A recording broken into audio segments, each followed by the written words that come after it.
పేరు రావెళ్ళ మల్లికార్జునరావు, ఉరిని గ్రామ సర్పంచ్ని, పెడవలూరు మండలం. నేను గతంలో కూడా ఇదే తెలుగుదేశం పార్టీ ఉన్నప్పుడు 1995-2000 సంవత్సరంలో ఎంపీటీసీగా పనిచేశాను.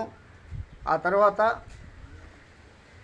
ఇప్పుడు ఒరిని గ్రామ పంచాయతీ జనరల్ అయినందున ఒరిని సర్పంచ్గా పోటీ చేసి మండలంలో సెకండ్ ప్లేస్ అనేది మెజార్టీ తెచ్చుకొని పంచాయతీని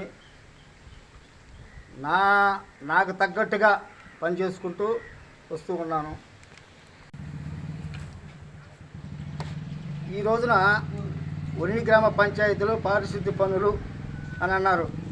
ఓకే, పారిశుద్ధ్యం పనులు జరగడం లేదని పేపర్కి వచ్చింది. ఆంధ్రజ్యోతి ఒక పచ్చ మీడియా పత్రికలో వచ్చిందనమాట. పారిశుద్ధ్య పనులు గత తెలుగుదేశం ప్రభుత్వం ఈ స్వచ్ఛ భారత మిషన్ అని పెట్టారు. టీసీలకు విలువ లేదనే ఇదితో మేము ఇటీవల ఆంధ్రజ్యోతిలో వాళ్ళ హెడ్ని కలిసేసి మీ విలేకరు పరిస్థితి ఎంత దారుణంగా ఉందండి, మరి సర్పంచ్ని విలువ లేకుండా చూస్తున్నారు, అధికార పార్టీ నాయకుల్ని పిలుచుకొని ప్రోగ్రాం చేయాలి కానీ వైఎస్ఆర్సీపీ నాయకుల్ని ఎట్ట పిలుస్తారు? మేము వైఎస్ఆర్సీపీ నాయకుడిని కాదండి, కానీ గ్రామ సర్పంచ్ పార్టీలకు అతీతంగా ఎన్నుకుంటారు ప్రతి ఒక్కరిని. సర్పంచ్ అని తెలుసుకో, ఇప్పటికైనా నువ్వు సర్పంచ్ అంటే ఏమనుకుంటున్నావు? ఈ విధంగా చేశాం కాబట్టి ఈ రోజున ఈ మాధవ్ అనే అబ్బాయిని అడ్డం పెట్టుకొని ఈయనేమో పెద్ద తెలుగుదేశం లీడర్ అయిపోయినట్టు, ఎవరు తెలుగుదేశం లీడర్ లేనట్టు ఆ గ్రామంలో. సరే ఓకే, నువ్వు తెలుగుదేశం లీడర్వే, నేను కాదంటవలే. సర్పంచ్కున్న హక్కుల్ని తీసేసేదానికి నువ్వు ఎవడవండి అసలు? ఏ బేస్లో మాట్లాడతావు? నువ్వు రాజ్యాంగాన్ని ఏమైనా మారుస్తావా చెప్పు? రాజ్యాంగాన్ని ఏమైనా మారుస్తావా చెప్పు? అది కూడా అట్టే మేమందరం రాజీనామాలు చేసి నువ్వు చెప్పినట్టు ఫాలో అవుతాం, ఇబ్బంది లేదు. మిత్రులారా, ఈ మీడియా ముఖంగా తెలియజేస్తున్నారు ప్రతి ఒక్క సర్పంచ్కి కూడా, ఇతర బెదిరింపులకి బెదిరిపోవద్దు. మన హక్కులు మనం కాపాడుకుంటాం. ఇతర సర్పంచ్లు కూడా, టీడీపీ సర్పంచ్లు కావచ్చు, వైఎస్ఆర్సీపీ సర్పంచ్ అనే దానికి రాజకీయ రంగు పూయబోలేదు ఇక్కడ. మన హక్కులు మనం కాపాడుకుందాం, మన బాధ్యతలు మనం నెరవేర్చుకుందాం. ఇటువంటి పత్రికా విలేకరులు ఎంతోమంది వస్తారు, ఎంతోమంది పోతారు. చాలామంది పత్రికలను చూసాం, ఇటువంటి పత్రికా విలేకరుని ఎక్కడా చూడలేదు. ఇక్కడ పార్టీని తీసుకురావద్దు దయచేసి. మన హక్కులను మనం కాపాడుకుందాం, అవసరమైతే పోరాటం చేద్దాం. ఈ మీడియా ముఖంగా కొరవ సర్పంచ్లకు కూడా మనవి చేస్తున్నాను, ఎంపీటీసీలకు కూడా మనవి చేస్తున్నాను. అమ్మా ఎమ్మెల్యే గారు, దయచేసి మీకు చెప్తున్నానమ్మా, ఎమ్మెల్యే గారు మిమ్మల్ని అంటే మేము మాట్లాడటం కాదు. మీరు గెలిచారు, టీడీపీ గవర్నమెంట్ వచ్చింది, మేము వైసీపీ ఎమ్మెల్యేలు మాకు రంగు పూశారు, కానీ మేము వైసీపీ ఎమ్మెల్యేలం కాదు. మీకు అనుకూలంగా పనిచేస్తామని మేము ఆలోచనలో కూడా ఉన్నాం. కానీ ఇటువంటి విలేకరుల ద్వారా చాలామంది వ్యతిరేకం అయిపోతున్నారు. అమ్మ, మీరు ఈ విషయం దయచేసి గుర్తుపెట్టుకోండి అమ్మా. మేము అవతల తెలుగుదేశం, మాకెవరు గ్రామంలో తెలుగుదేశం నాయకులు ఎవరు వ్యతిరేకం కాదు. మేము ఏ విధంగా మాట్లాడుకోవాలో, ఏ విధంగా అడ్జస్ట్ కావాలో మేము మాట్లాడుకొని అభివృద్ధికి తోడ్పడతామే. కానీ ఈ విధంగా అవరోధాలు సృష్టించి, గ్రామంలో లేనిపోయిన సమస్యలు సృష్టించి, ఇటువంటి విలేకరుల మీద మీరు కూడా చర్యలు తీసుకోమని ఈ పత్రికా ప్రకటన ద్వారా మీకు కూడా తెలియజేస్తున్నానమ్మా. దయచేసి మీరు కూడా దీన్ని స్వాగతిస్తారని అనుకుంటున్నానమ్మా. ఆపేసి మనిషికి 6,000 లెక్కనిస్తామన్నారు. అప్పట్లో ముగ్గురిని అపాయింట్ చేసాం. అప్పట్లో 18,000 రూపాయలు కొన్ని రోజులు ఇచ్చుకుంటూ వస్తూ, తర్వాత రాష్ట్ర ప్రభుత్వం ఏం చేసి ఆపేశారు అనమాట. అప్పటి నుంచి వీళ్ళు ఆపేసినప్పటి నుంచి ఈ పని భారం చాలా జాస్తి అయింది పంచాయతీకి. అప్పటి నుంచి మేము ఏం చేసామంటే, పంచాయతీగా మేము వచ్చిన తర్వాత ఏంటంటే దాన్ని అదేవిధంగా కంటిన్యూషన్ చేసుకుంటూ వచ్చాము. కానీ ఈ విధంగా నెలకి 18,000 రూపాయలు జీతాలు ఇవ్వలేక ఒక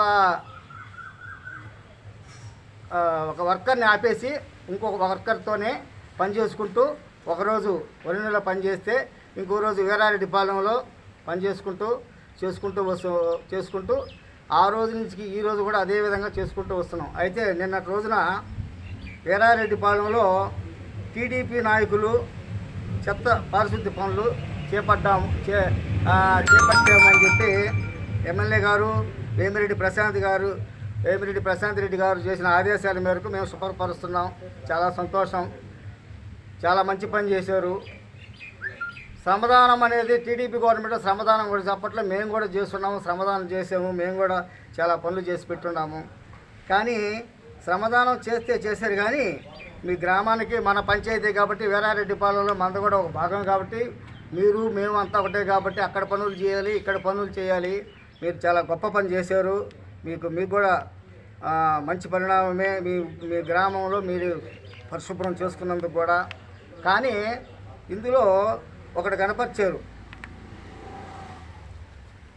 ఒరిని పంచాయతీ సర్పంచ్ ఉన్న వైసీపీ నాయకుడు మల్లికార్జున్ ప్రజలు కడుతున్న ఇంటి పన్నులు ఇతర పన్నులు స్వాహా చేసినట్లు ఆరోపణలు ఉన్నాయి. ఇంటి పన్నులు కడతా ఉన్నారు, కొళాయి పన్నులు కడతా ఉన్నారు. సెక్రటరీ చూసుకుంటాడు అవంతా. సెక్రటరీ కలెక్ట్ చేసి ట్రెజరీకి జమ చేసి ఏదైనా జమా ఖర్చులు రాసుకుంటూ అవసరమైన మేరకు అవి ఖర్చు పెడుతూ ఉంటున్నారు. మీకు కావాలంటే ప్రతి ఒక్క లెక్క ప్రతి ఒక్క పైసా మేము అందజేస్తాం. కానీ ఈ విధంగా పత్రికలకి ఎక్కేసి ఏదో పచ్చ మీడియా వాళ్ళు మీకు అనుకూలంగా ఉండాలని చెప్పి వాళ్ళని అడ్డం పెట్టుకొని చేయడం ఎంతవరకు సమంజసం చెప్పండి. ఏదైనా కావాలంటే అడగడం ధర్మం, మేము లెక్క చెప్తాం. ఈరోజు రాశారు కాబట్టి ప్రతి అధికారికి జిల్లా డిపిఓ కాడి నుంచి ఈవార్డీ కాడి నుంచి ఎంపీడీఓ గారికి ప్రతి ఒక్క అధికారికి మేము లెక్కలు చూపిస్తాం. ఇబ్బంది లేదు. మేము తప్పు చేస్తుంటే భయపడతామండి. తప్పు చేయనప్పుడు భయపడాల్సిన అవసరమే లేదు. నా సొంత డబ్బులు పంచాయతీ ఖర్చు పెట్టాలని తప్ప అవసరం అనుకుంటే పంచాయతీ డబ్బులు స్వాహా చేసేంత పరిస్థితులు నేను లేను బాబు. నీ తెలుసుకోకపోతే ఏందన్నా పరిస్థితి ఎట్లా చేస్తున్నారో ఏంది. పంచాయతీలో డబ్బులు లేక అల్లాడుతున్నాం. ఈరోజు సర్పంచులు మండలం వైడు జిల్లా వైడు గత ప్రభుత్వంలో పంచాయతీలకి నిధులు ఇవ్వక చాలా ఇబ్బందులు పడ్డావు. అది అందరికీ ప్రతి ఒక్కరికి తెలుసు. ప్రతి జిల్లా అధికారికి తెలుసు ఏమని పంచాయతీలకి డబ్బులు లేవని. మీరు ఏ విధంగా ఇంటి పన్నులు దండేసి స్వాహా చేస్తున్నారు. ఇంటి పన్నులు దండేసి ఏం చేస్తాం? జీతభత్యాలు ఇస్తాము, ఏదన్నా పంప్ ఆపరేటర్ జీతాలు ఇస్తాము. మీ ఊర్లోనే ఉన్నారు కదా పంప్ ఆపరేటర్ జీతాలు. లైట్లు వేసినందుకు వాళ్ళకి ఎన్ని లైట్లు స్తంభం ఎక్కి దిగితే 50 రూపాయలు ఇవ్వాలి ఒక మనిషికి. ఆ విధంగా ప్రతి ఒక్క దానికి మేము దుర్వినియోగం చేసేది ఇది అవాస్తవం. ఇది ఇప్పటికైనా తెలుసుకోండి. ఇదంతా కూడా ఒక పచ్చ మీడియా విలేకరు ఆ పాత్రికేయుడికి మరి ఆయన ఏమనుకుంటున్నాడో, మండలంలో ఏమన్నా ఈయనే తెలుగుదేశం నాయకులందరూ పక్కన పెట్టేసి ఈయనకి అధికారం ఇచ్చేసినట్టుగా ఉన్నారు. ఈయనంతా ప్రతి ఒక్క ఊళ్ళో గొడవలు సృష్టించడానికి ప్రధాన కారకుడు ఉన్నాడు ఈ విలేకరు, ఈ పచ్చ మీడియా విలేకరు. ఇతను ఏంటంటే ఇతని పని ఎక్కడైతే కొంచెం బలహీనంగా ఉంటారో అటువంటి వాళ్ళ మీదకి రుజువెత్తుకోవడం, ఇతని పనులకి బ్లాక్ మెయిలింగ్. ఒక మాటలో చెప్పాలంటే ఇతను బ్లాక్ మెయిలింగ్కి అలవాటు పడి ఉన్నాడు. ప్రతి ఒక్క ఈ రోజున తెలుగుదేశం నాయకులు ప్రతి ఒక్కరు నాకు తెలుసు, తెలియకుండా ఏం లేరు. నేను ఎటువంటి వాడినో ప్రతి ఒక్కరికి తెలుసు. మండలంలో ఉన్న నాయకులకి ఎటువంటి వాడినో నేనేందో, నా పరిస్థితి ఏందో, నేను ఎటువంటి వాడినో. నువ్వు ఈరోజు ఇంటి పన్నులు స్వాహా చేసిన రాయటం ఎంతవరకు నీలేందంటే మీరు ఒక దుర్మార్గమైనటువంటి ఆలోచన ఉంది కాబట్టి నువ్వు చేసే పనులు అటువంటి చేస్తున్నావు కాబట్టి అవి మేము ఎత్తి చూపించాం కాబట్టి నువ్వు ఈరోజు ఈ పత్రికా ప్రకటన అనేది ఇచ్చుండవు. నీ వ్యవహారం ఏందో మండలంలో ప్రతి ఒక్కడికి నాయకుడికి తెలుసు. నీ వ్యవహార శైలి నువ్వు ఒక బ్లాక్మెయిలర్వి. బ్లాక్మెయిల్ చేస్తూ బతుకుతుండావు నువ్వు ఈరోజు. అదే వాస్తవం చెప్పాలంటే. ఇంకొక విషయం కూడా, ఇదంతా ఇతను ఎందుకు కావాలని చేస్తున్నాడంటే అంగన్వాడీ వర్కర్సు ఇటీవల బడిబాట కార్యక్రమం పెట్టారు. ఆ బడిబాట కార్యక్రమంలో సర్పంచ్గా నన్ను, ఎంపీటీసీగా భక్తవసరం అనే అబ్బాయిని, విఆర్ఓ గారిని, పంచాయత్ సెక్రటరీ గారిని పిలిచారు. మేము ఆ కార్యక్రమానికి హాజరైనాం. హాజరైన తర్వాత మామూలుగా పత్రికల్లో మేము పలానా కార్యక్రమానికి హాజరైనామని చెప్పి వార్త రాయమని చెప్పాం. దీన్ని అతను చూసి ఐసిడిఎస్ అధికారులకి, ఏం మేడం మీరు ఏ విధంగా వైసీపీ నాయకుల్ని పిలుస్తారు మేడం, మా అధికార పార్టీ నాయకుల్ని పిలవకుండా అనేది ఇతను జులుం చేస్తాడు. ఇతను ఒక పత్రికా విలేకరా, ఒక బ్లాక్మెయిలరా? అధికారులు బ్లాక్మెయిల్ చేసేది ఇతను. సర్పంచులు అంటే నీకు గౌరవం లేదా? సర్పంచులు అంటే ఏమనుకుంటున్నావు? గ్రామానికి ప్రథమ పౌరుడు.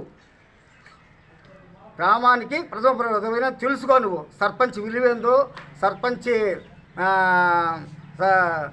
సంబంధించిన విలువలు ఏందో, వాళ్ళ బాధ్యతలు ఏందో ఇప్పటికైనా తెలుసుకో. సర్పంచ్ని హేళన చేయొద్దు, ఏకాండంగా మాట్లాడొద్దు.